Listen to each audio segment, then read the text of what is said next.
प्रदेश की राजधानियों में जब मीटिंगों का दौर शुरू हो जाए, सूबे के मुखिया जब अचानक दिल्ली पहुंच जाएं, तो ये समझ लीजिए कि चुनाव नजदीक आ गए हैं।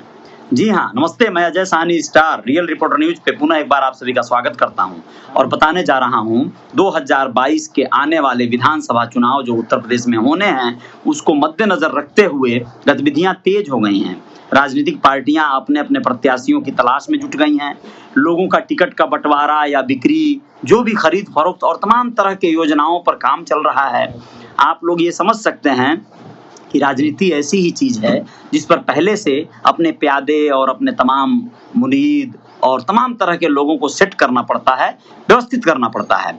ऐसे में ऐसा ही गणित लग रहा है। कुल मिला जुला कर बताना जरूरी है कि गुरुवार को एक करामात ये हुआ कि अचानक से योगी जी पहुंच गए दिल्ली। जो उनके आला अधिकारी हैं, पार्टी के पदाधिकारी हैं, सभी लोगों से मीटिंग होना था, अध्यक्ष से मीटिंग होना था।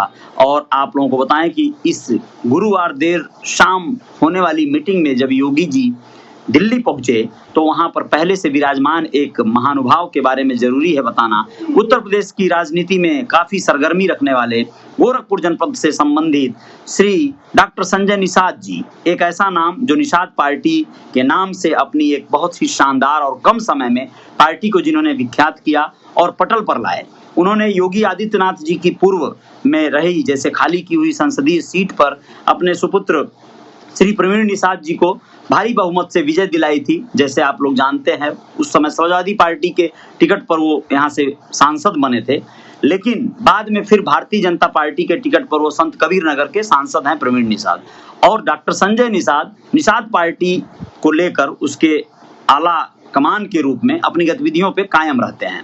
आप लोगों को बताना जरूरी है कि इस मीटिंग में संजय निषाद जी भी उपलब्ध रहे और वहां पर इन पदाधिकारियों से जो उत्तर प्रदेश विधानसभा के चुनाव को मद्देनजर देखते हुए जो मीटिंग रही, उसमें भाजपा अध्यक्ष जेपी नड्डा और गृह मंत्री अमित शाह से मुलाकात हुई। और इसी दौरान वहां पर और भी जो लोग थे उन लोगों का नाम भी बताना जरूरी है। राष्ट्रीय संगठन मंत्री BL संतोष, उत्तर प्रदेश भाजपा संगठन मंत्री सुनील बंसल, मुख्यमंत्री योगी आदित्यनाथ जी और प्रदेश अध्यक्ष स्वतंत्र देव सिंह भी उस मीटिंग में उपलब्ध रहे, मौजूद रहे। निषाद पार्टी के अध्यक्ष डॉक्टर संजय निषाद जी का कहना है, पत्रकारों से उन्होंने बताया कि हमारी जो वहां पे चर्चाएं हुई वो आरक्षण आंदोलन के दौरान पिछली सरकारों द्वारा दर्ज किए गए हमारे तमाम प्रहरियों पर मुकदमा जो हुआ है उसको वापस लेने के ऊपर बातें हुई। और इस बात को लेकर 2022 के विधानसभा चुनाव से पहले आरक्षण लागू किया जाए, इस बिंदु पर भी बात हुई। और उन्होंने कहा कि हम पिछली सरकारों द्वारा मछुआरों के जीविकोपार्जन के संसाधन में काले कानून जो आड़े आते हैं उसको समाप्त करके निषादों को जो पट्टे आदि हैं पोखरों के वो आवंटित करने का शासनादेश जारी किया जाए, ऐसी मांग की है। इसी के तहत उन्होंने कहा कि और भी हमने मांग किया कि आगामी विधानसभा चुनाव में निषाद पार्टी को एक हिस्सेदारी, प्रबल हिस्सेदारी दी जाए और इसके तहत उन्हें 70 सीटों पे चुनाव लड़ने का कहीं ना कहीं वो दिया जाए कि भाई राइट दिया जाए और उस सीट पर भाजपा नहीं चुनाव लड़ाएगी अपने प्रत्याशी। हम टाई अप करना चाहते हैं, हम गठबंधन करना चाहते हैं। 70 सीटों की मांग किया है उन्होंने, ऐसा उन्होंने बताया, जो निषाद बाहुल्य सीट है, जहां से निषाद पार्टी की सीटें निकलने की प्रबल संभावनाएं बन जाएंगी। ऐसे में आप लोग समझ सकते हैं कि भारतीय जनता पार्टी के कद्दावर नेता और दिग्गज नेता या जो गणितज्ञ हैं लोग, वो लोग क्या इन मांगों को मानेंगे। एक बात और बताना बहुत जरूरी है कि जब जब चुनाव आता है तो ये मुद्दा गर्माता है, आरक्षण की मांग तेज हो जाती है, सरकारों के तरफ से भी आदेश आ जाता है कि हम बहुत जल्द 17 पिछड़ी जातियों को सम्मिलित करेंगे, उन्हें जो है आरक्षण देंगे। और फिर आसानी से चुनाव बीत जाता है, कोई हार जाता है, कोई जीत जाता है और ये आरक्षण का मुद्दा ठंडे बस्ते में फिर से एक बार चला जाता है। फिर जब चुनाव आता है तो फिर मामला उठता है। इस तरह की तमाम जो है बातें होती रही हैं। तो कहीं ना कहीं मतदाता बहुत समझदार और जागरूक हो गए हैं और वह जागरूकता इस बार के 2022 के चुनाव में कितनी काम आएगी यह देखना है, समझना है। वैसे भी जो पार्टियां होती हैं, जो बड़ी पार्टियां और घाघ पार्टियां होती हैं, वो इस तरह के तमाम लोगों की तलाश में रहती हैं जो अपने जातीय समीकरणों के आधार पर वोटों की बड़ी एक लाट जो है लाकर उनकी पार्टी की झोली में पटक दे। ऐसे लोगों की तलाश जारी रहती है और ऐसी ही तलाश के एक कहीं ना कहीं बुनियाद के रूप में देखे जाते हैं हैं श्री डॉक्टर संजय निषाद जी। और डॉक्टर साहब वैसे भी अपने नेता, अपने समाज के लोगों के बीच में बड़े कद्दावर और दिग्गज नेता के रूप में एक साख रखते हैं। बहुत ही शानदार पर्सनालिटी हैं, प्रखर वक्ता हैं, तेज तर्रार नेता हैं, आंदोलनकारी हैं, आंदोलन करते आए हैं, करते भी रहेंगे। लेकिन एक बात तय है कि क्या आरक्षण सही में समाज को या निषाद समाज को या 17 पिछड़ी जातियों को मिलेगा? इस बात को तो खैर सरकार जाने और उसके जो मुलाजिम हैं वो जाने, लेकिन ये तो सरकार बनाने की एक युक्ति साबित हो सकती है। चुनाव आ गया है तो आरक्षण याद आ रहा है, 17 पिछड़ी जातियां याद आ रही हैं। जातिगत राजनीति के इस दौर में अब और क्या अपेक्षा की जाए? सरकारें बस तलाश में जुटी हैं कि कहां से कौन सी जाति का वोट किस तरह से हासिल किया जाए और फिर से एक बार शासन सत्ता पर काबिज हुआ जाए। कोई भी पार्टी हो, सब जातिवादी हो गई हैं।